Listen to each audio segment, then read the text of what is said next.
Halo sobat anime yang masih menggunakan kelima jari untuk memberikan kenikmatan. Waduh, tolong dihentikan dan segera cari ahlinya biar semakin nikmat. Waduh.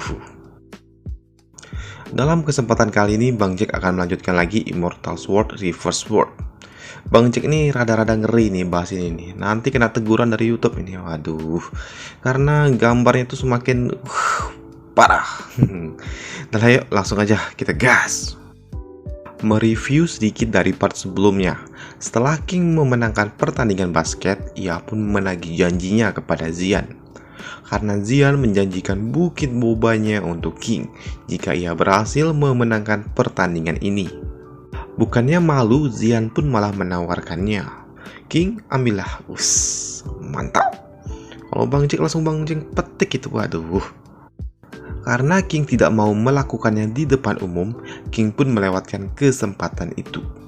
Keesokan harinya, Xian pun memanggil King untuk datang ke aula pelatihan. Di sana, Xian pun mengajaknya untuk duel.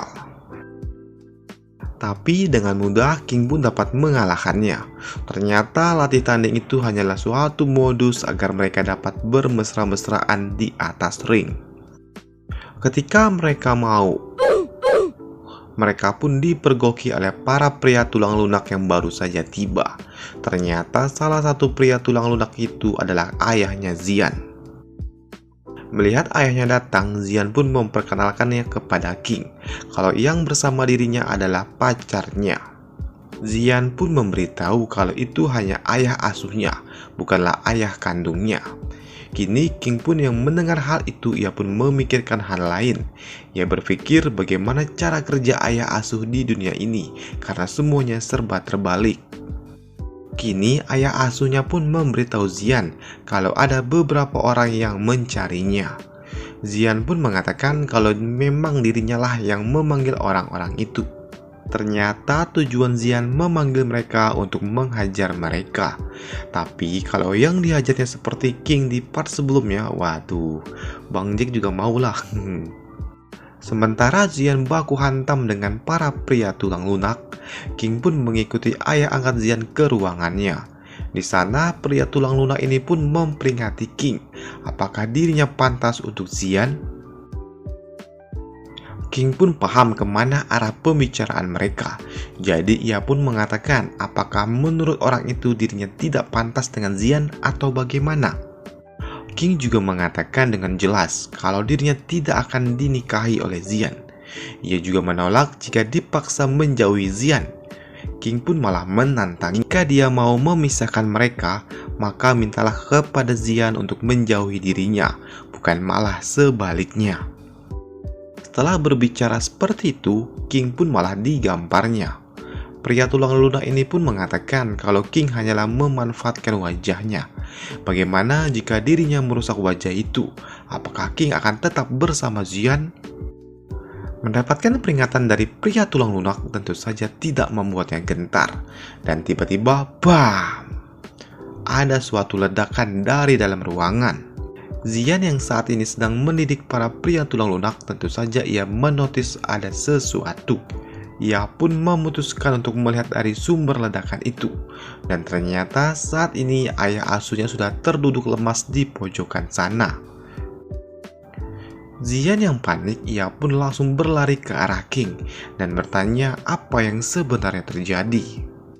King pun mengatakan kalau pria tulang lunak itu mengatakan kalau dirinya tidak pantas untuk Xian dan meminta dirinya untuk menjauhi Xian. Pria ini pun menyanggahnya. Ia mengatakan kalau ia tidak meminta King untuk menjauhi Xian. Ia hanya mengatakan kalau King tidak akan bisa menjadi penguasa di keluarga Tang. Dengan pedenya, King pun mengatakan kalau dirinya tidak akan menikah dengan siapapun, bahkan jika Xian berlutut mengajaknya menikah. Dan satu hal lagi, ia pun memperingatkan kalau semua orang yang menyinggung dirinya sudah dipastikan akan tewas, tapi pengecualian untuk dirinya, karena pria ini merupakan keluarganya Xian. Mendengar peringatan dari King, ia pun merasa sangat kesal dan ingin mencakar wajah dari milik King. Tapi King bukanlah pria tulang lunak. Ia pun melemparkan pedang sihir miliknya. Lemparan pedang itu pun mengenai pria itu, tapi yang terkena hanyalah sebagian rambutnya saja. Di tempat lain sedang terjadi pertemuan. Gadis tocil ini pun melaporkan tentang kejadian beberapa waktu lalu, di mana salah satu utusan mereka pun harus tewas, dan melaporkan bukti-bukti yang ada di sekitaran TKP. Gadis tocil ini juga memberikan suatu batu energi yang ia temukan di sekitaran TKP. Mereka juga sudah menyelidiki di mana benda ini berasal. Dan ternyata benda ini berasal dari rumah pelelangan Shenzhen. Gadis montok ini pun curiga kalau Zai menyembunyikan sesuatu. Zai ini adalah si pria putih rekannya King di tempat rumah pelelangan. Gadis tocil ini juga meminta agar orang-orang mereka bergerak dan segera menangkap Zai untuk mencari informasi lebih dalam. Tapi gadis montok ini pun meminta mereka untuk tidak terlalu terburu-buru, mengingat Zai ini merupakan salah satu orang yang memiliki latar belakang yang sangat kuat. Jadi gadis montok ini pun meminta mereka agar menyelidiki orang-orang yang ada di sekitaran Zai. Setelah acara rapat selesai, gadis montok ini pun langsung pergi menuju rumahnya King untuk mengajaknya kencan. Tapi ia pun sedikit kecewa karena saat ini King tidak ada di kamarnya. Ia yang melihat kamar King mendapatkan ada suatu selembaran kertas yang menarik perhatiannya. Kembali ke tempatnya King. Saat ini ia telah selesai urusannya bersama keluarga Tang. King yang melihat Zian berjalan di sebelahnya, ia pun menyapanya dan meminta meminjam beberapa obat. Tapi saat ini Zian pun tidak banyak bicara. Ia pun langsung melemparkan obat-obatan kepada King dan pergi begitu saja tanpa berbicara sepatah kata pun. Melihat sikapnya Zian, King pun berlari menghampirinya dan bertanya apakah ada masalah. King yang dicuekin, ia pun kembali bertanya apakah Zian menginginkan agar dirinya meminta maaf atas kejadian sebelumnya. Tapi ternyata Zian pun tidak mempermasalahkan hal itu. Ia hanya kecewa karena ternyata King lebih kuat daripada dirinya. Zian juga bertanya apakah King akan menjadi seorang kultivator. King pun membenarkannya. King pun kembali bertanya kenapa Zian masih marah kepada dirinya. Zian mengatakan kalau dirinya saat ini marah karena cinta. Waduh, cinta lagi. Saat ini Zian pun sangat galau karena ia mendengar dengan kepalanya sendiri kalau King tidak mau menikah dengan dirinya, bahkan jika dirinya harus memohon kepada King. Mendengar itu, King pun langsung menghampiri Zian dan meyakinkannya kalau dirinya tidak akan dinikahi oleh Zian, tapi dirinya lah yang akan menikahi Zian. Mendengar itu, Zian pun berpikir memangnya apa bedanya? Zian pun kecewa dengan jawaban King. Ia masih galau karena mendengar hal itu. King pun kembali mencoba meyakinkan Zian kalau dirinya akan tetap bersama Zian dan akan memperlakukan Zian sebagai cinta pertama dan selamanya. Lalu mereka pun bercumbu mesra. Waduh, seperti wanita pada umumnya, kalau lagi merajuk sekali disosor, moodnya akan langsung baik. Waduh, pada dasarnya wanita ini memang kangsange. Oke, lanjut. Kini Zian pun bertanya, lalu bagaimana dengan Chen Xi?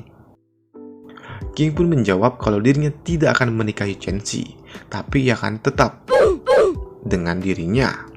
Mendengar itu tentu saja membuat Zian sangat kesal. Mereka yang sedang bersenda gurau, tiba-tiba King pun menghentikan langkahnya. Karena di depan sana King merasakan ada sesuatu yang tidak menyenangkan. Ternyata di depannya ada seorang gadis yang telah menunggunya di atas tembok rumah orang. King yang melihat gadis itu, ia pun menyadari sesuatu. Ia juga teringat dengan seorang kultivator yang telah ia eksekusi beberapa waktu lalu. Tapi King pun mencoba untuk tetap tenang dan mengatakan kepada Zian kalau orang yang di sana adalah teman lamanya. Ia meminta Zian untuk pulang duluan, sedangkan ia harus berbicara dengan orang itu. Tapi Zian pun mengatakan kalau dirinya tidak akan pergi. King pun kembali mencoba menenangkan Zian. Ia mengatakan kalau orang yang di sana itu memiliki urusan dengan Chen Xi, bukan dengan dirinya. Lalu ia pun kembali meyakinkan apakah Zian tetap mau di sini. Mendengar nama Chen Xi, Zian pun merasa sangat-sangat kesal. Zian pun memutuskan untuk pergi untuk mencari bantuan, karena ia sadar dan peka kalau ini pasti tidak akan baik-baik saja. Kini Zian pun pergi meninggalkan mereka, dan saat ini King pun harus berhadapan dengan gadis itu. Gadis ini pun terlihat sangat tidak bersahabat, dengan auranya yang sangat mendominasi. Begitu ia mendekat, ia pun langsung mencoba menyerang King dengan sapu atau apa ini namanya nih.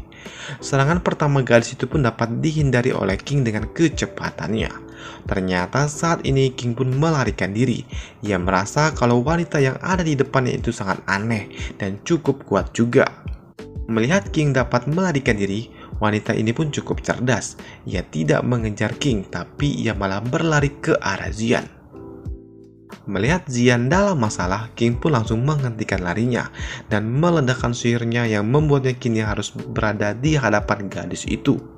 Dan pada akhirnya King pun harus tertangkap oleh gadis itu. Gadis ini pun yang melihat King dapat menggunakan seni bela diri, ia pun meminta King untuk menyerahkan teknik itu. Jika tidak, ia akan mengeksekusi mereka berdua. King yang telah tercomot, ia pun mencoba menegosiasi dengan gadis ini. Ia mengatakan kalau dirinya masih memiliki teknik-teknik lain. Ia juga bertanya apakah gadis ini mau melihat teknik miliknya. Gadis ini pun tersenyum jahat. Ia mengatakan kalau dirinya menginginkan segalanya. King pun merasa dirinya dilepaskan dulu. Jika tidak, ia tidak akan memberikan teknik yang ia gunakan sebelumnya. Tapi gadis ini pun tidak mau melepaskan King. Ia ingin membuat King menderita. Ia juga mengatakan kalau King memang harus tewas karena dirinya ingin agar King menjadi penghibur murid-muridnya yang telah ia eksekusi. Kini gadis ini pun membawa King ke suatu tempat dengan cara mencomotnya. Setibanya di tempat yang dituju, gadis ini pun mengatakan kalau dirinya ingin menikmati cairan yang dimiliki oleh King. Waduh, kalian pasti tahu kan cairan apa kan? Kini tangan gadis ini pun mengarah ke arah Rudy yang sudah bangun. Tapi tiba-tiba saja King pun terkena tekanan angin yang sangat kuat. Ternyata hal itu berasal dari gadis montok ini yang menembakkan senjata miliknya. Gadis ini pun meminta agar wanita yang ada di sana pun melepaskan King dan menyerahkannya kepada dirinya. Tapi gadis kuning ini pun tidak mau dan menantang balik. Dan kini aura mereka pun saling bertemu yang memberikan tekanan yang sangat kuat. King yang melihat itu, ia pun mengambil sesuatu dari balik bajunya. Ia mengeluarkan pedang sihir miliknya.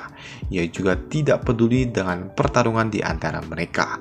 Yang ia tahu, ia hanya ingin melarikan diri dari tempat ini.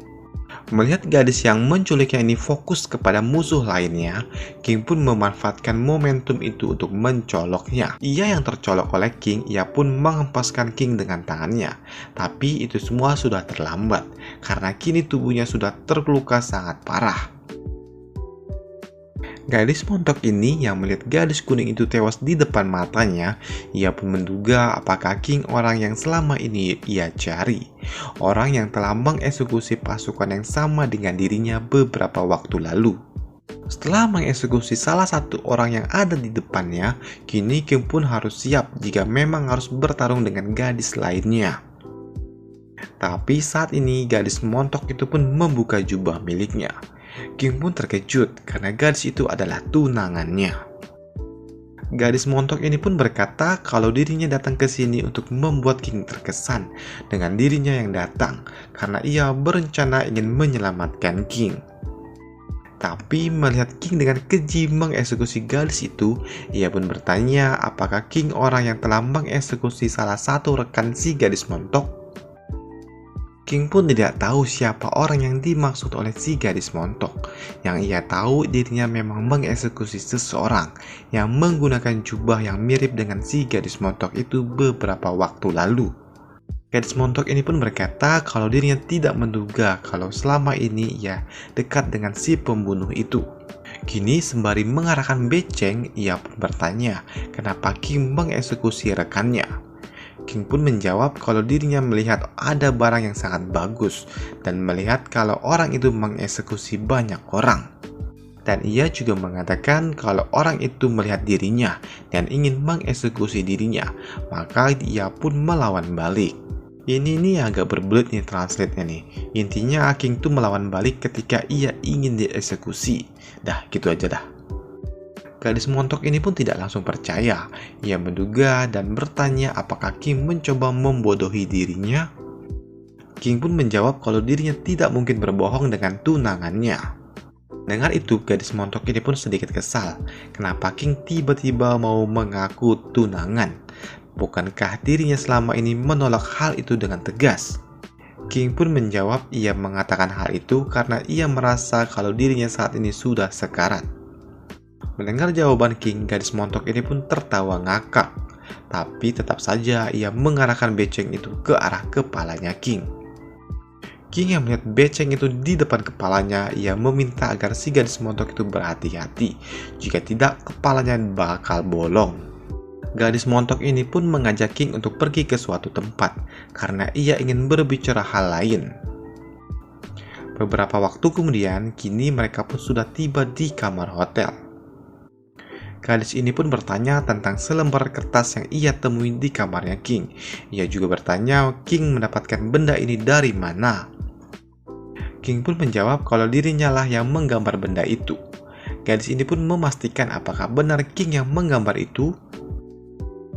Mendengar kalau King tidak berbohong, ia pun bertanya apakah King dapat membuat metode latihan. King pun menjawab ya, mungkin saja.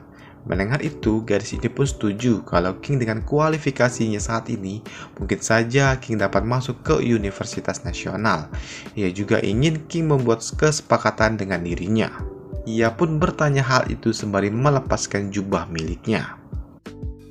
Sembari melepas jubah itu, ia pun mengatakan agar King membantu menyembuhkan penyakitnya. Dan tentu saja ia akan memberikan hadiah tambahan. Hadiah apakah? Apakah hadiah yang selalu didambakan oleh para kaum jomblo? Seperti dasar jomblo, pikirannya pasti kesana terus. Waduh. Dan sampai jumpa di video selanjutnya. Bye.